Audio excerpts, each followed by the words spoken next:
నటి కుమార్ గారు నమస్తే సార్. నమస్తే నమస్తే అండి. ఏంటి సార్ మీరు ప్రశాంతంగా కూర్చున్నట్టున్నారుగా, మీ ఇండస్ట్రీ వాళ్ళందరూ ఏమో ఐటీ దాడులతో భయపడుతుంటే.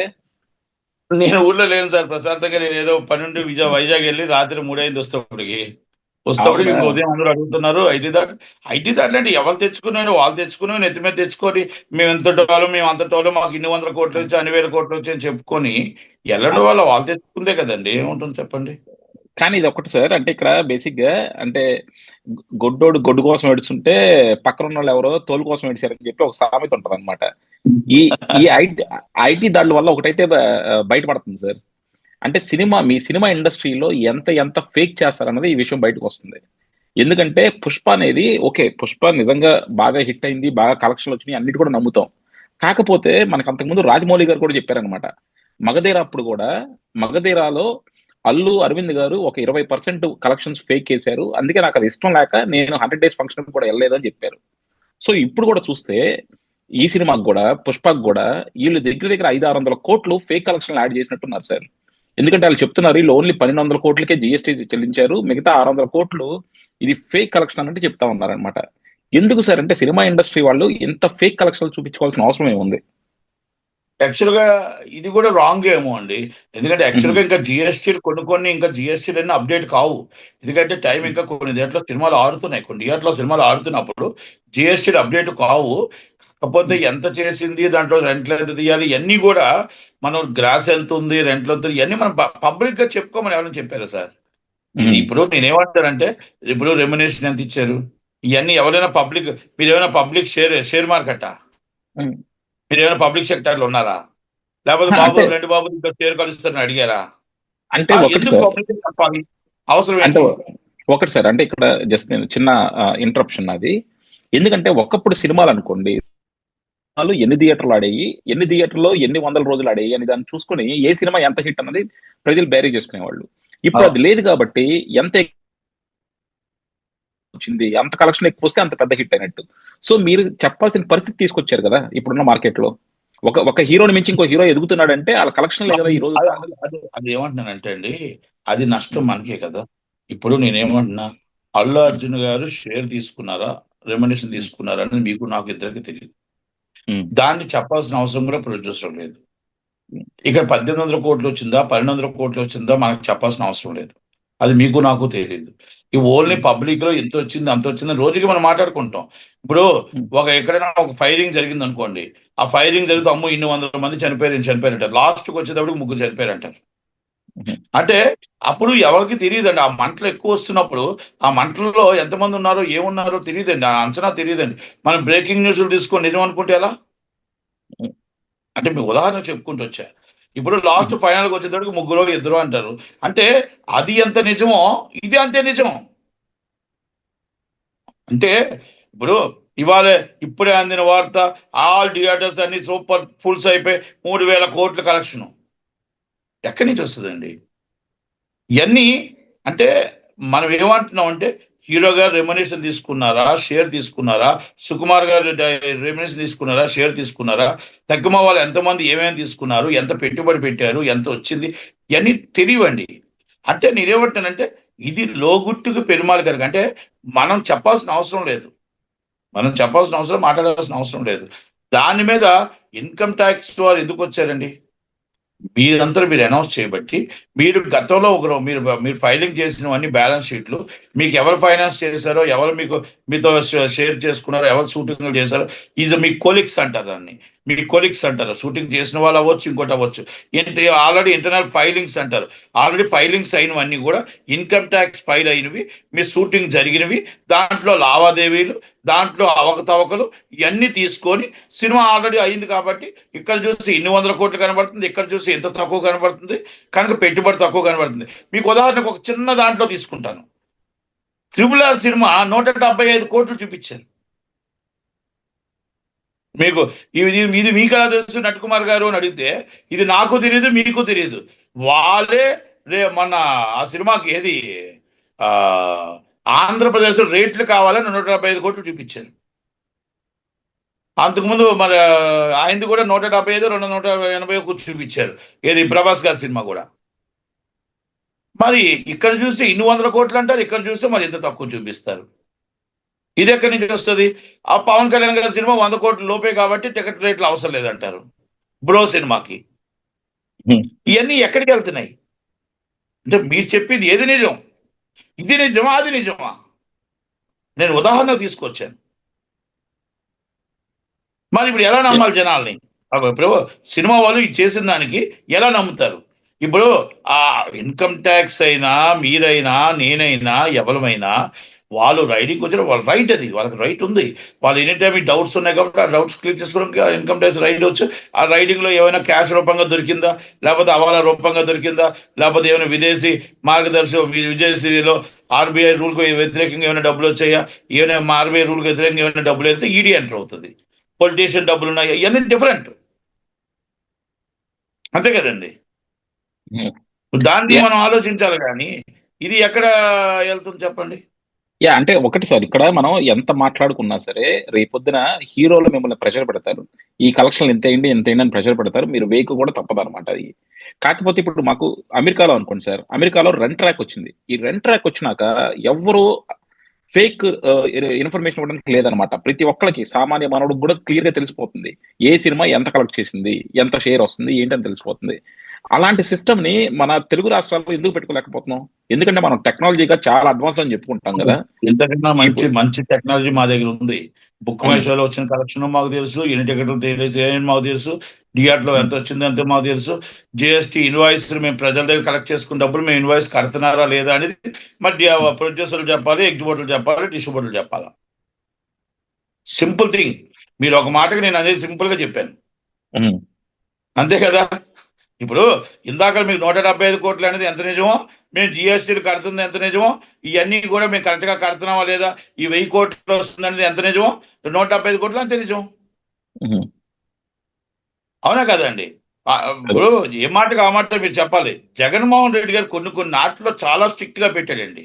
ఆయన ఏమన్నాడు, మీరు మొత్తం టోటల్ గా ఎంత బడ్జెట్ అయ్యింది, ఆ బడ్జెట్ లో మీకు మొత్తం ఖర్చు ఎంత అయింది, హీరో రెమ్యునరేషన్ ఎంత, డైరెక్టర్ రెమ్యునరేషన్ ఎంత, మొత్తం టోటల్ గా జిఎస్టీ ఎంత కట్టారు, మీరు ఆంధ్రప్రదేశ్ షూటింగ్ ఏమైనా చేశారా లేదా, అది బడ్జెట్ తీసుకొచ్చి నాకు పెడితే నేను ఆ రేటు ఎంత ఇవ్వాలి అనేది నేను ఆలోచించి రేట్ ఇస్తాను అన్నాడు.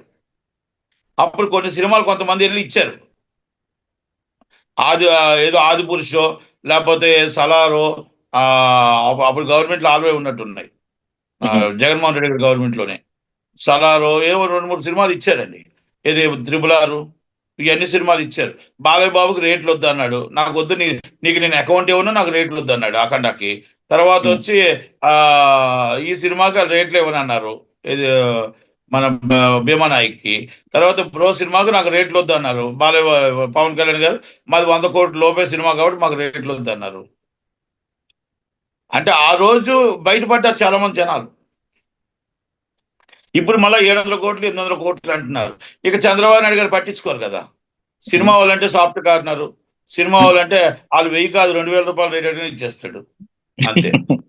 ఎందుకు దేనికి ఏంటి అని అడగడు, ఆ ఒక్కటి అడగకొని అంటాడు అంతే. సినిమా వాళ్ళంటే అన్నగా పెట్టిన పార్టీ, నాకు ప్రేమ ఉంది, నేను రేట్ ఇచ్చేస్తా. ప్రజలు పోయినా నష్టపోయినా ప్రజలకు ఏమైనా మాకు సంబంధం లేదు, వాళ్ళు కొనుక్కుంటారా మానుకుంటారా నాకు అనవసరం, నా సినిమా సోదరులు నన్ను అడిగారు నేను రేట్ ఇచ్చేసాను, నో డౌట్ ప్రజలతో మాకు సంబంధం లేదు అని చెప్తారు. ఇది నిజం, నేను మాట్లాడిన మాట. దీంట్లో ఇది మాట్లాడకూడదు కానీ నేను మాట్లాడుతున్నా, తప్పని పరిస్థితి. అవునా కదండి. డెఫినెట్ గా. ఎందుకంటే ఈ ఫస్ట్ రేట్లు పెంచడం అనేది మొదలెట్టింది చిరంజీవి గారు, చంద్రబాబు నాయుడు గారే ఇంద్రా సినిమా. అది నేను ఈ మధ్య జై చిరంజీవి సినిమాకి నేను నిరాహార దీక్ష చేశాను. జై చిరంజీవి సినిమాకి ఈశ్వరయ్య గారు, జస్టిస్ ఈశ్వరయ్య గారి దగ్గరికి నేను ఫీల్ వేసి ఆ సినిమాని 100 రూపాయల రేట్లు అవ్వద్దని చెప్పి 100 జీవోని ఆపడానికి ప్రయత్నం చేశారు. అయితే ఇప్పుడు రాత్రి మేము ఈ రోజు లోపల మేము సినిమాని ఆపలేము, కానీ సినిమాని దాని మీద ఎంక్వైరీ చేస్తున్నాం. ఈ రేట్లన్నీ కూడా ఎక్సెస్ రేట్లన్నీ కూడా పక్కన పెట్టి దాన్ని మొత్తం టోటల్ గా గవర్నమెంట్ ఎంఎస్జిఓ 100ని మీరు కమిటీ వేసి ఆ కమిటీ ప్రకారం నిర్ణయం తీసుకోమంటే ఆ కమిటీలోని జియో నేనే గెలిచాను, టికెట్ రేట్లు కట్ చేశారు. అప్పట్లో ఎన్నో పోరాడామండి, ఒక పోరాటం లేదండి, ప్రతి దాంట్లో పోరాడుకుంటూనే వచ్చాం, పోరాడుతూనే ఉన్నాం. గవర్నమెంట్లు ఏమి ఎప్పుడూ కూడా కార్పొరేట్ కంపెనీలకు సపోర్టే, ఆ పెద్దవాళ్ళకు సపోర్టే. కాకపోతే ఏంటంటే 10 మంది కోసం మనం ప్రయత్నం చేయాలి కాబట్టి, చిన్న సినిమా బతకాలి కాబట్టి, రేట్లు తగ్గాలి కాబట్టి ప్రయత్నం చేస్తూనే వచ్చాం. అంటే ఇవన్నీ నేను ఎందుకు చెప్తున్నానంటే ఏమండి, ఒక్కటి మనం రేటు పెంచినా, ఏది చేసినా, గవర్నమెంట్ ఏది ఇచ్చినా, మనం చెప్పింది ఫేక్ అని ప్రజల్లోకి వెళ్ళిపోయింది. మనం చేస్తుంది తప్పు అని ప్రజల్లోకి వెళ్ళిపోయింది. మనం చేస్తున్న షూటింగ్లు, మీరు చెప్తున్న కలెక్షన్స్ అబద్ధం, మీరు చేస్తున్న షూటింగ్లు అబద్ధం, మీరు 1,000 కోట్లు వస్తుందని చెప్పడం అబద్ధం అని తెలిపోయింది. ఇది ఎవరికి ఉంటుందంటే ఓన్లీ జస్ట్ మీరు మా సొమ్ముతో ఎంజాయ్ చేస్తున్నారు కారులో, మా సొమ్ముతో మీరు వేస్టేజ్ చేస్తున్నారు, మా సొమ్ముతో కార్వెన్లో కూర్చుంటున్నారు, మా సొమ్ముతో చార్టర్డ్ ఫ్లైట్లు వేసుకుంటున్నారు. ఇది పబ్లిక్ సెక్టార్ మనీ. ఇటు సాటిలైట్ నుంచి అయినా, ఓటీటీ నుంచి అయినా, ఇటు డిఆర్ నుంచి అయినా పబ్లిక్ సెక్టార్ మనీని వేస్టేజ్ చేస్తున్నారు అనేది కానీ జనాల్లో ఒక అభిప్రాయం వెళ్ళిపోయింది. అయితే కానీ ఆ జనాల అభిప్రాయాన్ని మనం ఈరోజు ఆలోచించాలి అంటే ప్రజలే దాన్ని తిప్పుకొట్టాలి, మనం కాదండి. ప్రజలు ఇవన్నీ తెలుసుకొని మనం ఇంత నష్టపోతున్నావా, ఒక షేర్ మార్కెట్ లో మనం ఒక కంపెనీ మీద పెడితే, వాళ్ళు సినిమా ఇండస్ట్రీలో ఇంత పెడితే మనం ఎందుకు మోసపోతున్నాం, కాకపోతే ఇక్కడ అలాగే మన సినిమా టికెట్ ఇంత రేటు పెట్టి కొనాలా అనేది ఆలోచించుకోవాలి. అంటే నాకు ఇక్కడ ఒక పాయింట్ ఉంది సార్. ఏంటంటే ఇప్పుడు నిజంగా ఇక్కడ ప్రజలు ఏమంత అమాయకులు కాదు. వీళ్ళు ఎక్కువ డబ్బులు పెడితే ప్రతి సినిమాకి వెళ్ళట్లే. ఎందుకంటే మనం కూడా కొన్ని సినిమాలు చూసాము. టికెట్ రేట్ ఎక్కువ పెట్టడం వల్ల ఆ సినిమాలకు వెళ్లకుండా వాళ్ళు మానుకున్నారు. కాకపోతే ఏంటంటే వాళ్ళకన్నా క్రేజ్ ఉన్న సినిమాల మీద మాత్రం వాళ్ళు ఎంత రేట్లు పెట్టినా వెళ్ళిపోతున్నారు. కానీ ఇదంతా క్రేజ్ ఉన్న సినిమా సంవత్సరానికి ఒక 5 వస్తాయి. మొత్తం టోటల్ గా 95, అది కాదు 95, మొత్తం టోటల్ గా 250 సినిమాల్లో 5 సినిమాలు వాళ్ళు వస్తే 245 సినిమాల్లో ఇండస్ట్రీని కాపాడేది, ఇండస్ట్రీ నిలబెట్టే చిన్న సినిమాలే కదా. కనుక మనం ఈ 5 సినిమాల్లో క్రేజ్ ఉంది అంటే ఫస్ట్ 3 days అయితే హైప్ వెళ్ళిపోతుంది కదా. హైప్ వెళ్ళిపోయి ఫ్యాన్స్ అవ్వచ్చు, లేకపోతే ఇంకోటి అవ్వచ్చు, ఏదైనా అవ్వచ్చు మేబీ. కాకపోతే అదే సార్, అది ప్రజలు కూడా అర్థం చేసుకోవాలి కదా. ఎందుకంటే మీరు ప్రజలు రేపొద్దున ఇప్పుడు పుష్ప ఉందండి, లేదంటే రేపొద్దున అఖండ 2 వస్తుంది, లేదంటే రేపొద్దున విశ్వంబర ఉంది. ఈ సినిమాలకు వెళ్లకుండా ఉందని చెప్పండి. మీరు టికెట్ రేట్లు పెంచితే మేము వెళ్ళము, మేము బాయ్కాట్ చేస్తామని వాళ్ళు ధైర్యంగా చెప్పమానండి. అప్పుడు ఎవడు చేస్తాడు? వాళ్ళు చెప్పరు కదా. ఎందుకంటే ఎందుకంటే అది ఒక విధంగా మనం ఈ మధ్యకాలంలో చూసుకుంటే మీరు థియేటర్స్ అన్ని ఖాళీగా ఉంటున్నాయి. ఒక్కటి కూడా నాకు పుష్ప తర్వాత అంత ఫుల్స్ వచ్చి, ఓపెనింగ్స్ వచ్చి, బ్లాక్ మార్కెట్ అమ్మే టికెట్స్ అయితే నాకు కనబడలేదు ఏవిని. దేవరా ఒకటి కనబడింది హైప్, ఒకటి కనబడింది, సంక్రాంతి పండగ అదొకటి కనబడింది. అంటే నేను బిఫోర్ మూవీస్ చెప్తాను, సంక్రాంతికి వస్తున్నాడు తప్ప ఈ మూవీస్ అన్ని కూడా ఫ్రీగా టికెట్స్ దొరికే, ఫ్రీగా ఉన్నాయి. కానీ ఈ సంక్రాంతికి వస్తున్నారు సినిమాస్ అన్ని 1 week వచ్చాయండి. 1 week లో మొత్తం కలెక్షన్స్ అన్ని దుమ్ము దురిపిసాయి. రెండో రోజు 20 టికెట్లు, 10 టికెట్లు, 15 టికెట్లే అందరివి. అసలు బేబత్తం. మీరు కూడా మర్చిపోయారు, మీరు కూడా వేసారు కదా. ఫస్ట్ వీక్ తర్వాత రెండో రోజు ఏమున్నాయి? అవును, థియేటర్ ఖాళీగా చక్కగా హ్యాపీగా కూర్చొని సినిమా చూసారు. ఫస్ట్ 1 week తప్ప ఎవరికి లేవు జనాలు. అంటే అది ఎగ్జిబిటర్కి ఆశాజనకం కాదండి. ఎగ్జిబిటర్ సినిమా మన 4 వారాలు వెళ్తే అది ఆశాజనకం. అక్కడ క్యాంటీన్ వాడు కానీ లేకపోతే ఇంకోళ్ళు కానీ 4 వారాల సినిమా వెళ్ళాలి. అంతేగాని 1 week తో వచ్చి కలెక్షన్ పడిపోతే ఏమొస్తుంది చెప్పండి. పుష్ప 4 వారాల పైన వచ్చిందండి, దేవరా 4 వారాల పైన వచ్చిందండి. మీకు ఆ టైప్ ఆఫ్ మూవీస్ బాగా వచ్చింది. నాకు అర్థం కాని పాయింట్ ఏంటంటే అసలు వీళ్ళు జనరల్ గా ఆడియన్ అనేవాడు, సినిమా చూసేవాడు ప్రతి వారం, ప్రతి 2 వారాలకు ఒక సినిమా చూడాలనుకుంటారు. వీళ్ళు ఒక సినిమా ఇప్పుడు పుష్ప వచ్చినాక ఒక 4 వారాల దాకా ఏ సినిమా రాకూడదనే ఫిలాసఫీ ఏంటో నాకు అర్థం కాదు. అలాగే రేపు పొద్దున మొన్న పండగ చూసాం. పండగకి 3 సినిమాలు ఉన్నాయి. 3 సినిమాల్లో 2 సినిమాలు బాగున్న టాక్ వచ్చినాయి, 2 సినిమాలు బాగానే ఆడినాయి. అలాగే రేపు పొద్దున మళ్ళీ వెంటనే తండేలో వస్తుంది, లేకపోతే ఇంకో సినిమా ఉంది, ఇంకో సినిమా వస్తాయి. ఏదైనా 2 వారాల మించి నాకు తెలిసి ఇప్పుడు పెద్ద సినిమాలు ఆడటానికి లేదు సార్. 2 వారాలు అనేది హైయెస్ట్ అండి. ఫస్ట్ వీక్ లాగేస్తున్నారు, కలెక్షన్స్ వచ్చేస్తాయి. ఎందుకంటే ఇప్పుడు మనం ఒక చిన్న ఉదాహరణ పొందుతారు ఇక్కడ. ఒకప్పుడు మనకి సచిన్ థియేటర్ అమీర్పేటలో ఉండే, అక్కడికి వెళ్తే గోకుల్ థియేటర్ ఉండే, అక్కడికి వెళ్తే మనకు ముసాపేటలో ఒక థియేటర్ ఉండే, అక్కడ కోటిపల్లిలో బెమరాబాగా ఒకటి ఉండే. ఆ 4 థియేటర్లోనే సినిమాకి ఆడేవి, 4 వెళ్ళేవి. లేకపోతే ఆర్టీసీ ఎక్స్లోడ్కి వెళ్ళేవారు, లేదా సికింద్రాబాద్ మంజు థియేటర్కి వెళ్ళేవారు. ఇప్పుడు సందు దాటితే మల్టీప్లెక్స్, సందు దాటితే మనకి పీవీఆర్, సందు దాటితే ఏసియన్ ఐనాక్స్, సందు దాటితే అంటే ఏ సందుకు ఆ సందు వాక్బుల్ డిస్టెన్స్ లో థియేటర్ ఉంది. మరి ఆ జనాలు పర్సంటేజ్ మనకి ఏమైనా పెరిగారా? పెరగలేదు కదా. మాట్లాడితే థియేటర్ జనాలు అయిపోయారు అంటారు. ఆ థియేటర్ ఇప్పుడు మాకు ఉదాహరణకి కొండాపూర్ ఉంది, కొత్తగూడ.